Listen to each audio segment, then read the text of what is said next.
seems like you're sort of banking on sort of their intuition here, and the idea is that you're banking that I share it, but I don't. Like I mean, even before I sort of thought about these issues, I always saw a disjunct between the idea of artifacts that we make and the world, and I didn't really see that there necessarily had to be this intentionality to nature, as you know, that we clearly see with artifacts.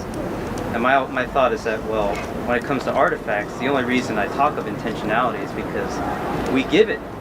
In designing it, we make an intentionality upon it. We conceptualize it in a certain way. Like, I look at this microphone as a speaking piece, but, you know, I don't have to do that, right? Like, I could just see it as a hunk of metal with this weird stuff on it. And I mean, that's, you know, when someone would say that's what it actually is, right?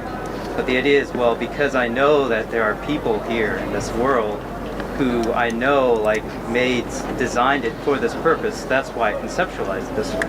But I don't know if that, you know, that there's actually a God who came and structured things the way that they are.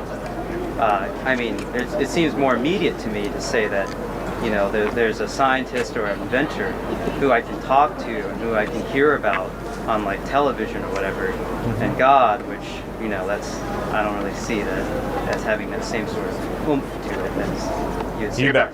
I understand. You don't feel the same kind of oomph. I like that. Yeah. I can relate to the oomph bit. All right, let me give you another analogy that helps me. You and I are walking up and down the beach. We come across ripples in the sand. You ask me, hey, Cliff, how'd these ripples get here? And I say, well, the waves. The waves made the ripples in the sand. No problem. We keep walking. As we walk further down the beach, suddenly we come across, in the sand, John loves Mary. You turn to me and say, hey, Cliff, how did John loves Mary get in the sand? And I say, obviously, because the waves. The waves did that. You'd be outraged. Why? Because John loves Mary is densely packed information. And densely packed information demands a rational mind. Study the DNA of a single cell. There is so much densely packed information in the DNA of a single cell that for me to say, well, it just happened, wow, I think that's blind faith. Rather, it's far more plausible for me to say the amount of DNA in a single cell, that much densely packed information, demands some type of rational mind. Does that make any sense? Yeah. So I guess there's two things. But first, with the beach example, I'm not sure I would say that the reason I would call you insane for thinking the waves did it was because you know, it's densely packed information.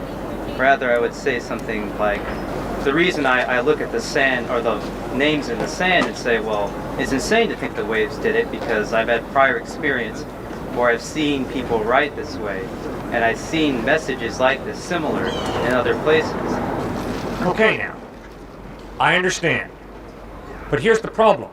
The problem is, if I want to develop a friendship with you, and if I sit back and say, you need to first prove yourself to me, I don't think we're going to have much of a friendship, a relationship. I think when we look at relationships, we begin to realize, yes, there's got to be evidence of trustworthiness before we trust each other, but to demand a person that they prove themselves in order for you then to begin to trust them, I think that's being a little narrow-minded.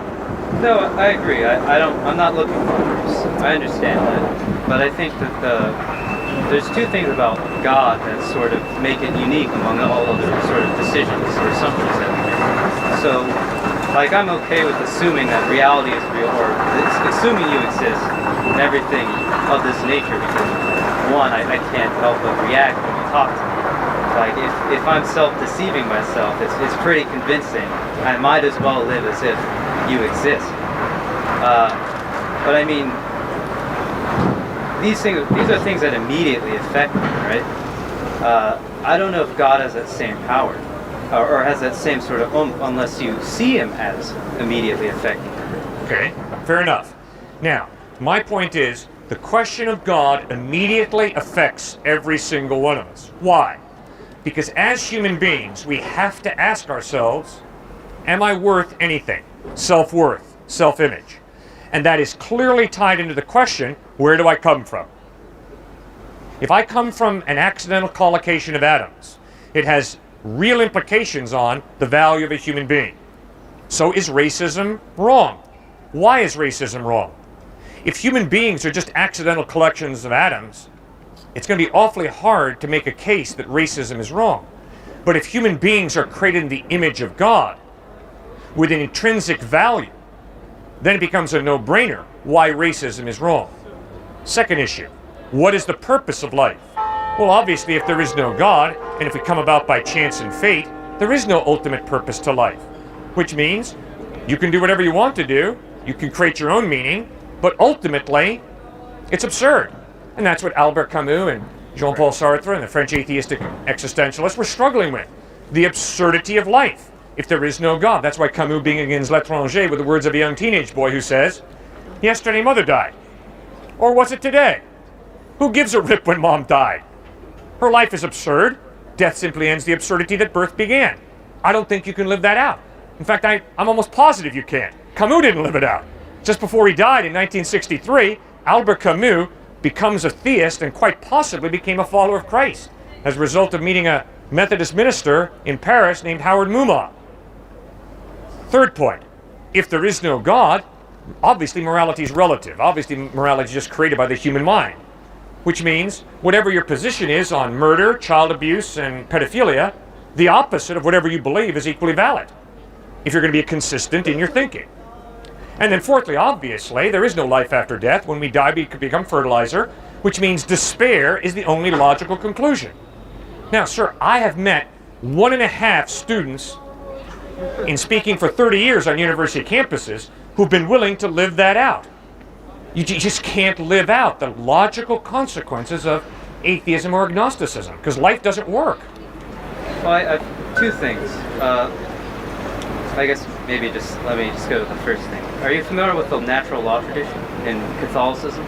The natural law tradition in Catholicism? Yeah. So, I've talked to many Catholics about this, and I've even taken some courses on it.